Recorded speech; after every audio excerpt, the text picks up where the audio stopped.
Deu. Amém, amados. Boa noite, a paz de Cristo. Mais uma célula na presença do Senhor. Vamos ler a poderosa palavra do Senhor no Evangelho de João, segundo escreveu João, capítulo 4. Vamos ler a partir do versículo 3, né? A mulher samaritana, né? A mulher do poço. Acharam? Amém. Diz assim: E deixou a Judéia, retirando-se outra vez para a Galiléia. E era necessário atravessar a província de Samaria, né? Uma cidade chamada Sicar. Era necessário, ou seja, vamos dizer isso, Jesus sempre sabe o que ele vai fazer. A gente se perde às vezes, a gente está na dúvida às vezes, mas aqui nessa passagem a gente vai ver a volta que Jesus fez, né? Ou melhor, a volta que ele não fez. Porque havia então um litígio aqui entre o povo de Deus, os judeus e os samaritanos, né? Uma briga entre eles. E toda vez, por isso que está aqui no versículo 3, a gente não entende, deixou Judéia para ir para a Galiléia. Entre a Judéia e a Galiléia, os hebreus, os judeus na época levavam 6 dias. E porque eles faziam uma volta por Sicar, por Samaria. Porque eles não se davam com os samaritanos, né? Havia uma questão contra a adoração, desde a divisão do reino, lá depois de Salomão. Então eles, por exemplo, os judeus chamavam os samaritanos de tipo um cão sarnento, né? Eles faziam questão de passar por eles e dizer assim, ó, esse aí é o samaritano, tipo, esse é um cão, esse é um desprezado. Mas havia o que? A necessidade de Jesus passar por ali. Então ele não faz o que todo mundo fazia, né? Desviava sobre Samaria. Ele faz questão de fazer 3 dias sua viagem para passar no meio de Samaria. Nós vamos ver a passagem maravilhosa que é. O que ele vai fazer ali, né? Versículo 5. Chegou, pois, a uma cidade samaritana chamada Sicar, aqui está a cidade, ó, perto das terras que Jacó dera a seu filho José. Essa cidade, vamos dizer que tem 2.000 habitantes, tá? Uma cidade pequenininha, né? Seria hoje, na época, é uma cidade grande. Estava ali a fonte de Jacó. Cansado da viagem, assentara-se Jesus junto à fonte por volta da hora sexta. A volta da hora sexta é o meio-dia, né? Então, assim que eu quero falar primeiramente, né? Vou lendo aos poucos aqui falando. Cansado. Jesus, então, aqui ele mostra, como a gente sabe, Jesus é 100% homem e ele é 100% Deus. E aqui mostra o lado humano dele. A Bíblia vai dizer no capítulo 11, lá ele ressuscita Lázaro, que ele chorou, mesmo sabendo que ele ressuscitava seu amigo. Ou seja, ele chorava que nem a gente. A Bíblia vai dizer que ele estava angustiado a ponto de pedir a morte quando ele estava prestes a ser crucificado. A Bíblia diz que ele suou gotas de sangue. E aqui a Bíblia vai dizer que ele teve sede. As mesmas necessidades que nós temos, né? Jesus tinha também. Nisto veio a mulher samaritana, né? Essa mulher que eu falava para os irmãos, que ela tinha essa questão com o povo judeu, ela não se dava, né? Ela veio tirar a água do poço de Jacó. E disse Jesus, dá-me de beber. Olha a pergunta que Jesus, né, faz para essa moça. Versículo 8. Vou ler até o 10 e depois a gente volta um pouquinho, né? Pois seus discípulos, isso aqui é importante, irmãos, versículo 8.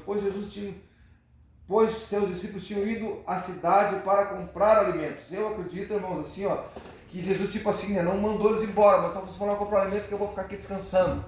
Mas Jesus já sabia, Jesus sempre está no controle, ele sabia o que acontecia do desfecho da mulher agora. Ele sabia que aquela mulher necessitava de uma libertação, de uma cura, né, espiritual, e ele sabia que os discípulos iam atrapalhar ele, como pastor Maurício?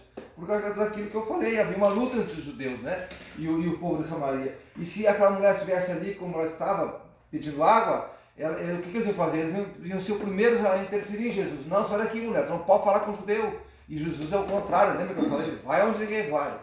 Ele faz o que ninguém faz, porque ele sente o quê?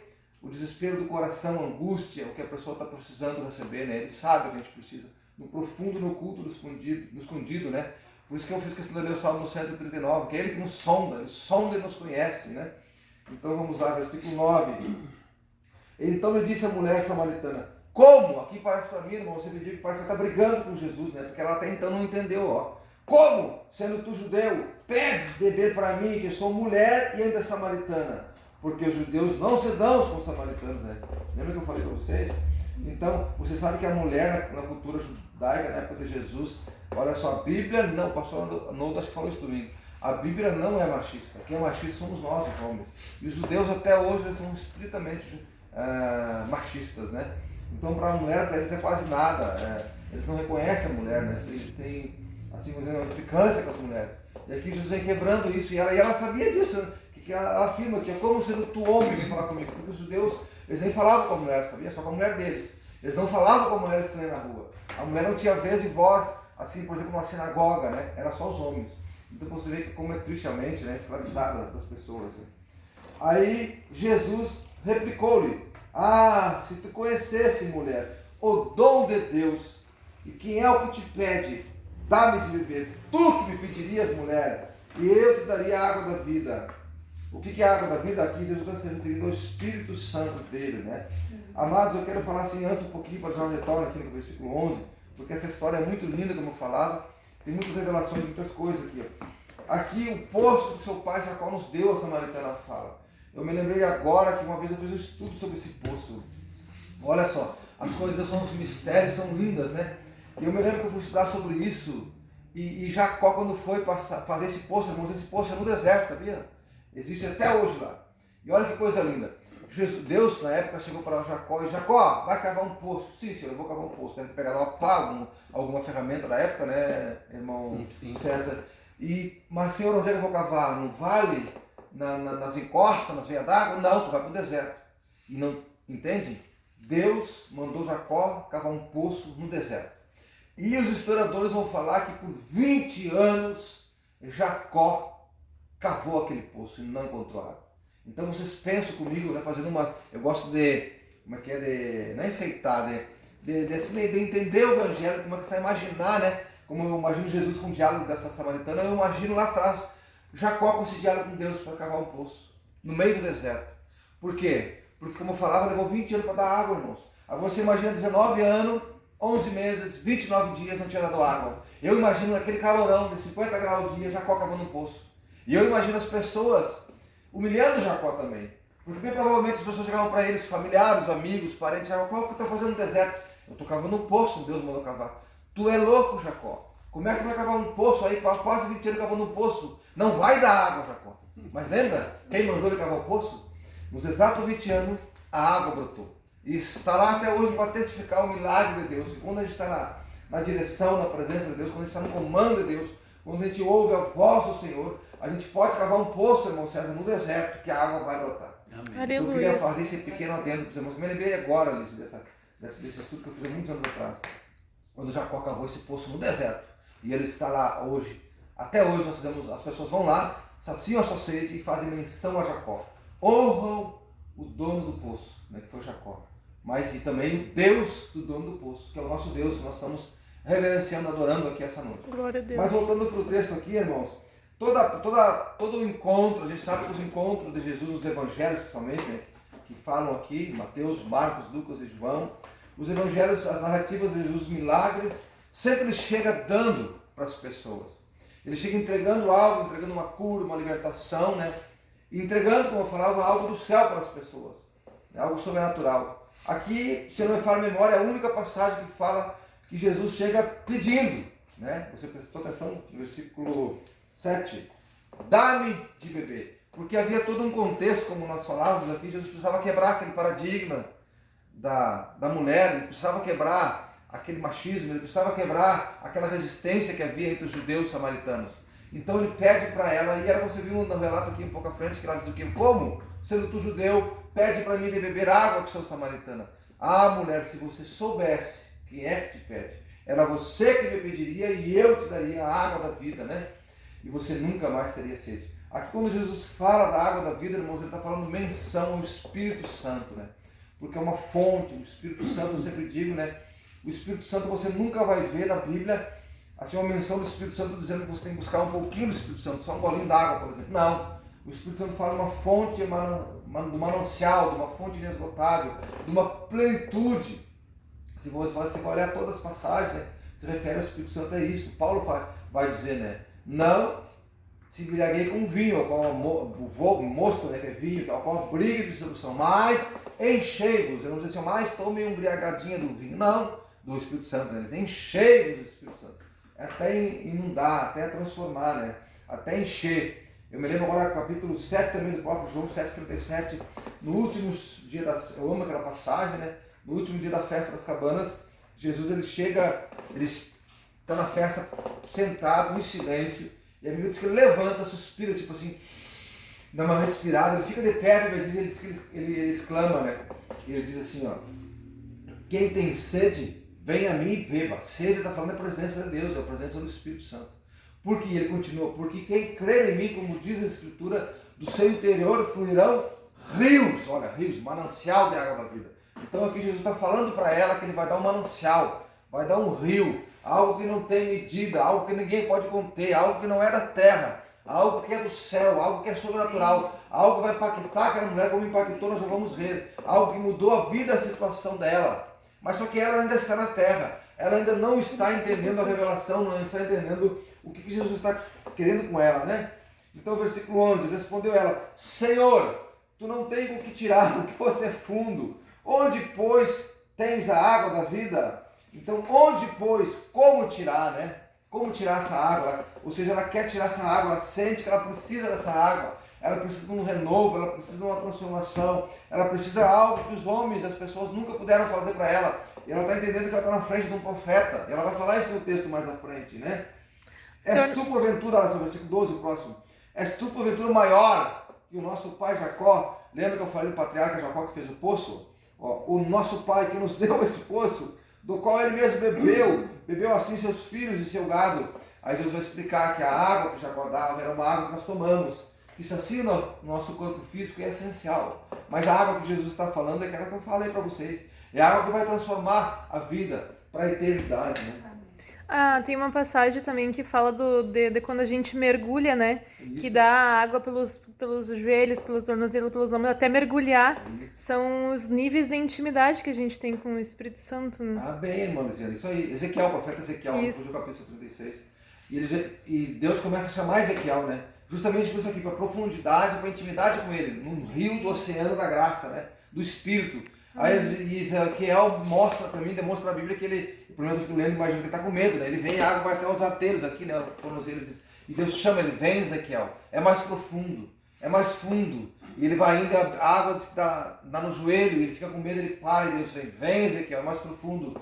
E a Bíblia vai dizer que a água dá sobre os seus ombros, sobre o seu pescoço, né? E ele fica com medo, ele para, e Deus vem, Ezequiel. O rio é navegável, as águas não vão te submergir. E ele disse que o rio era profundo, ele conseguia nadar, mas ele não se afogava. E ele fala então que as águas, né, não se submergem, não te afogarão, né? Que quer falar exatamente isso que a Marisa falou, né? Que com Deus é assim, não é uma porção pequena, Lisiane, é um mergulhar, é uma profundidade, é uma abundância do Espírito com Deus, uma vida com Deus, né, através do Espírito Santo. E ele mostra para Ezequiel exatamente isso, que ele pode confiar em Deus e mergulhar em Deus, né? Amém. Vamos voltar para o versículo 12 que eu falei, né? Tá, eu já li o 12, né? Ela está questionando Jesus que se caso era mais importante a água que Jesus ia dar do que o Pai já dava, essa água física.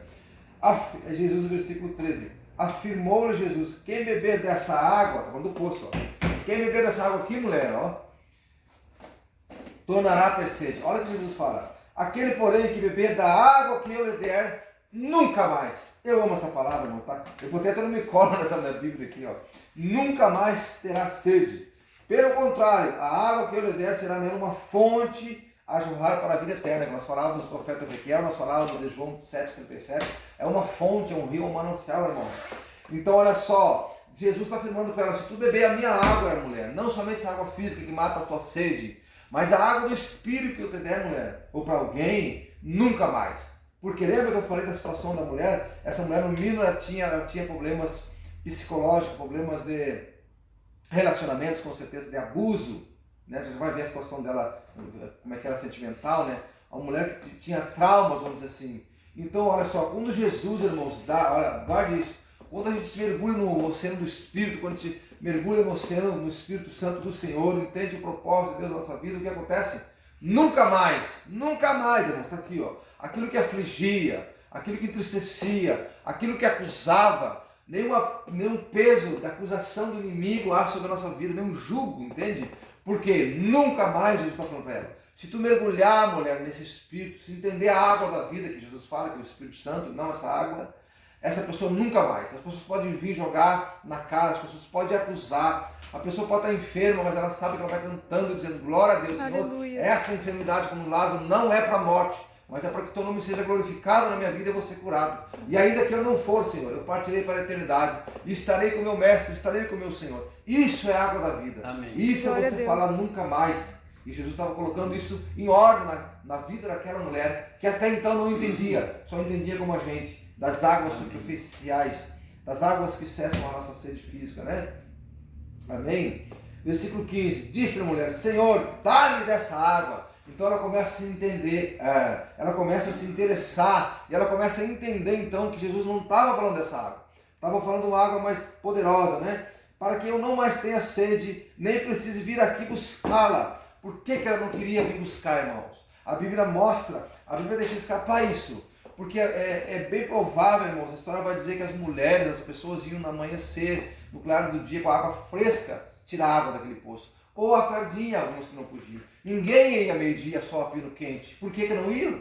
Porque já tinham ido ou iam mais tarde, e era assim, ó, meio-dia a hora a pessoa está descansando, almoçando com os afazeres domésticos, a mulher provavelmente. Mas aquela mulher, lembra? Agora aqui já vai, Jesus em seguida vai denunciar o quê? Olha só, vamos ver a situação dela. Então ela não quer voltar aquele caminho, que mostra para mim um trauma nela. Ela não quer voltar mais nesse caminho, porque ela sabe que aquele caminho é uma ferida para ela. É uma ferida aberta, que toda vez que ela vem ali acusa, há uma acusação. Né? Por exemplo, eu gosto de parafrasear, porque eu fico vendo assim, irmãos, mas eu estou lá naquele poço, vendo Jesus dialogar com essa mulher. E aí eu entro na história, eu vejo essa mulher sendo acusada, rejeitada, magoada, entristecida, rejeitada. E, por exemplo, eu gosto de imaginar uma situação simples. Com certeza, uma mulher com uma criança, outra mulher passando por ela na rua, e a criancinha talvez fosse conversar com ela alguma coisa, com certeza essa mãe ou esse pai dizia, sai daí, não conversa com essa mulher, tu não sabe que é essa mulher, as pessoas apontavam para ela.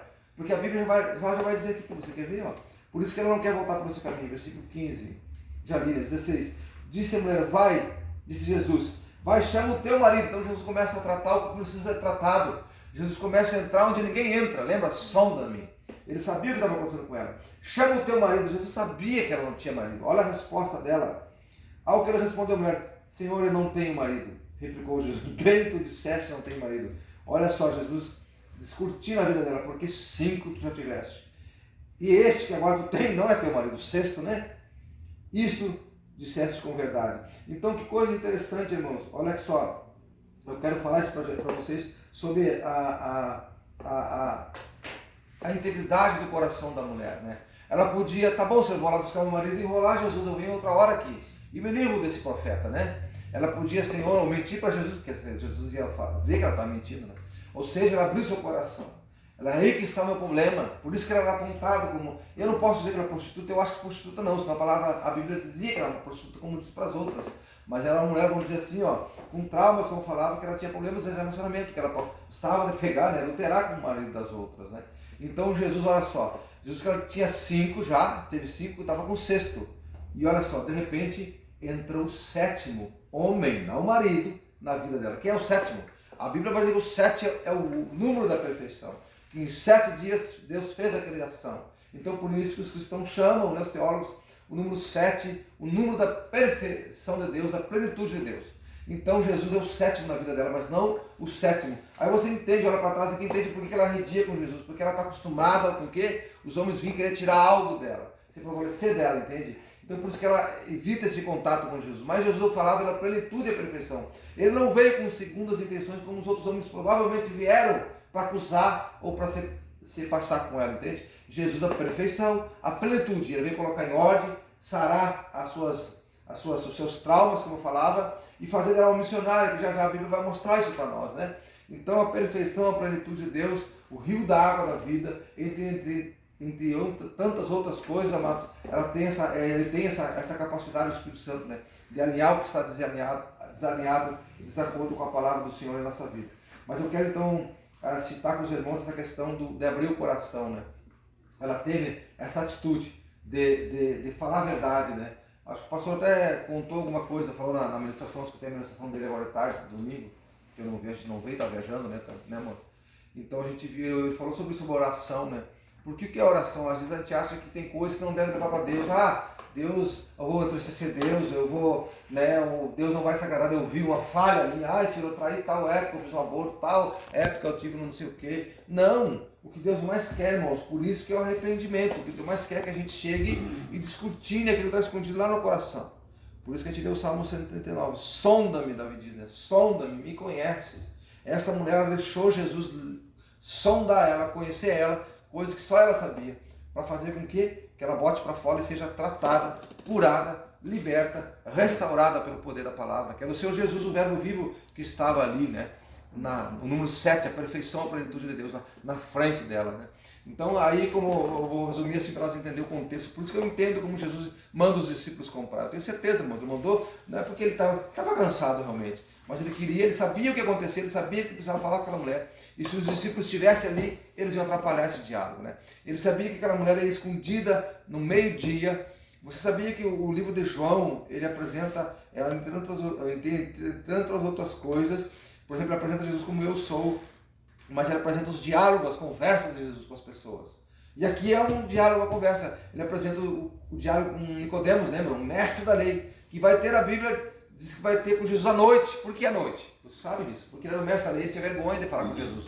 E de saber, entender que Jesus era quem ele era, ele sabia, estava desconfiado. Só que, pai, se ele for o Messias, o que eu vou falar? O que eu vou dizer? Porque no Sinédrio, na sinagoga que ele ia, as pessoas não iam receber ele como mestre. Não, Nicodemos, você está doido, como falaram, né?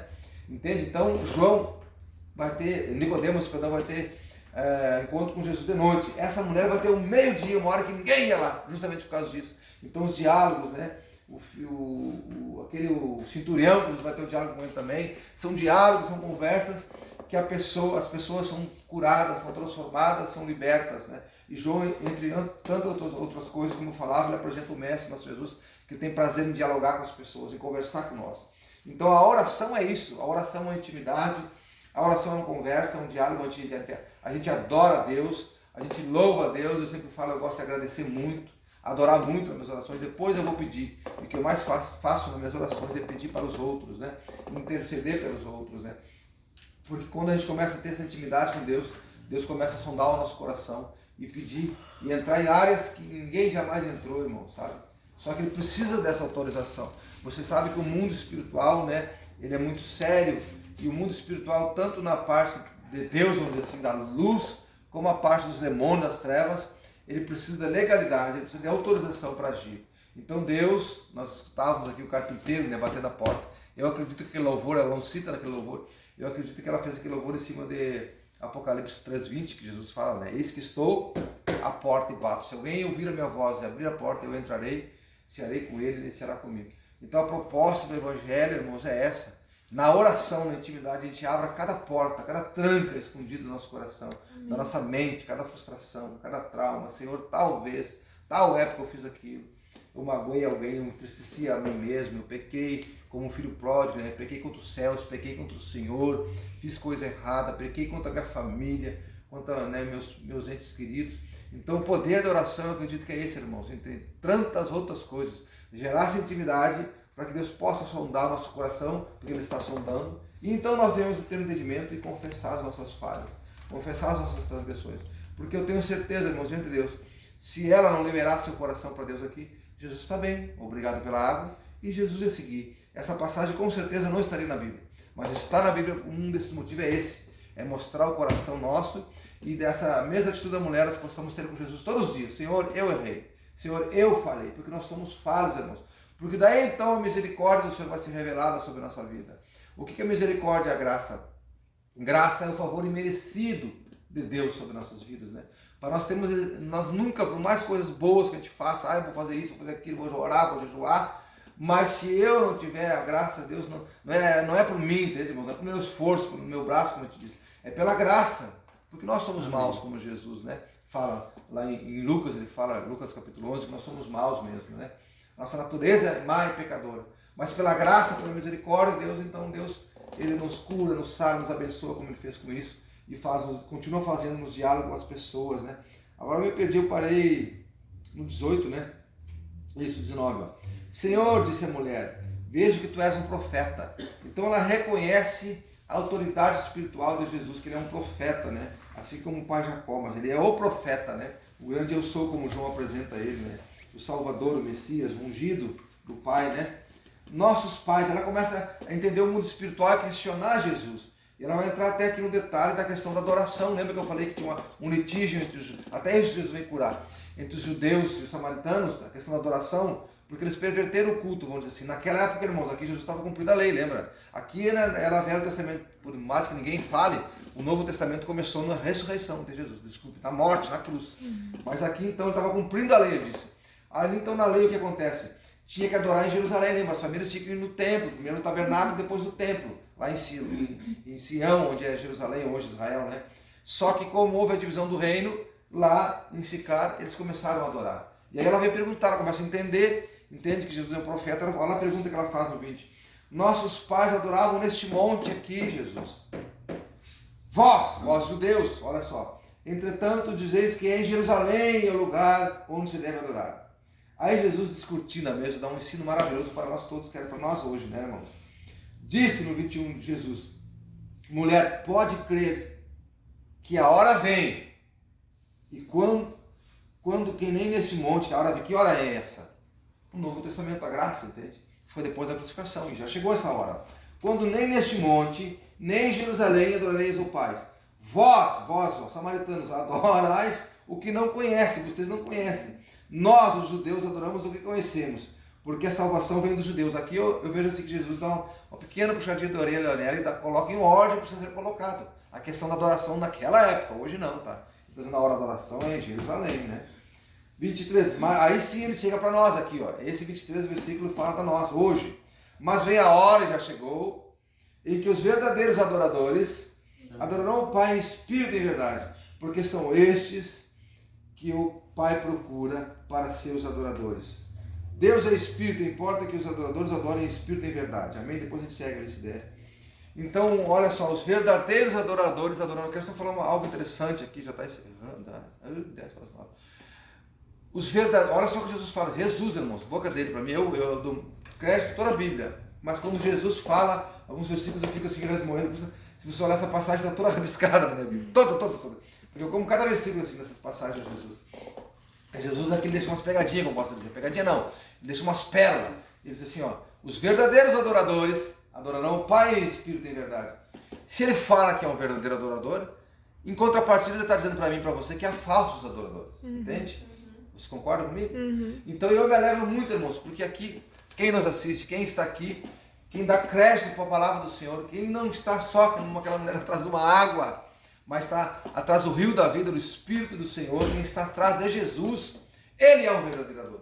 Você é um verdadeiro adorador. Creia nisso, dê valor a isso. Isso tem um peso espiritual muito grande, irmãos. Quando a gente sabe quem é nessa terra nós somos, em Cristo Jesus, quem é o nosso Deus, né? Eu sempre estou dizendo isso para vocês. Não vou falar agora porque não vai ficar grande a nossa ministração, né? Mas então saber quem a gente é, saber em Deus quem nosso Deus é. Então você é um verdadeiro adorador. Jesus está dizendo, a hora vem, já chegou para nós. E o Pai procura esses. Então, olha só, para nós encerrar por causa do nosso tempo, Jesus manda ela chamar o marido, ela diz que não tem. Então ela vai a vir e diz, olha, venham, eu conheci um que se diz que é o Messias. Ele chama, ou seja, ela vai ser uma evangelista. Então, olha que coisa interessante, né, para encerrar. Ela era fugida, lembra? Ela vai ao meio-dia para ninguém encontrar com ela, por causa dos traumas. Jesus cura ela, promete a água da vida e dá a água da vida. Como o pastor Moisés Jesus não batizou, mas deu por causa da atitude, irmãos. Quem recebe a água da vida, do Espírito, nunca mais a pessoa é a mesma. Ela está somada, liberta, então aqueles medos, aqueles traumas, ela perdeu quando ela vai evangelizar. E ela vai evangelizar os outros, né, Lizy? Muda a questão da identidade, né? Porque a pessoa antes se via de uma forma, mas através de Cristo é transformado, né? A identidade, você reconhece quem ela é em Deus, né? Isso mesmo, isso aí. Isso aí que é a principal mudança do evangelho dela, né? De Jesus na vida dela. Que eu vejo assim, né? Que é uma mulher retraída, né? Fugido, escapando das pessoas. E ela, primeiramente, você percebeu ali que eu insisti com nunca mais, né? Ela não quer voltar no caminho, porque o caminho é humilhação, irmãos. Ela tem que sair escondida para aquele caminho, todos os dias buscar água dos outros. Pensa as pessoas acusando, chamando de vagabunda, de prostituta, sabe lá que chamavam ela? Entende? Acusando, como eu falava, dei o exemplo para vocês da criança, da mulher, da outra, né? Então ela perdeu, ela diz o quê? Nunca mais eu quero ter sede, eu quero ter essa... E ela com certeza ela bebeu da água da vida, né? E com certeza nós vamos beber hoje aqui da água do Espírito, né? Vamos nos embriagar, como diz Paulo. Não se embriaga com vinho, porque no vinho há briga, dissolução, contenda, bebida alcoólica. Mas ele bota uma vida e diz assim, ó, se embriaga com o Espírito Santo, com a vida, a santidade, a novidade de vida, uma transformação, como a irmã Lisiane falou, né? Amém, amados?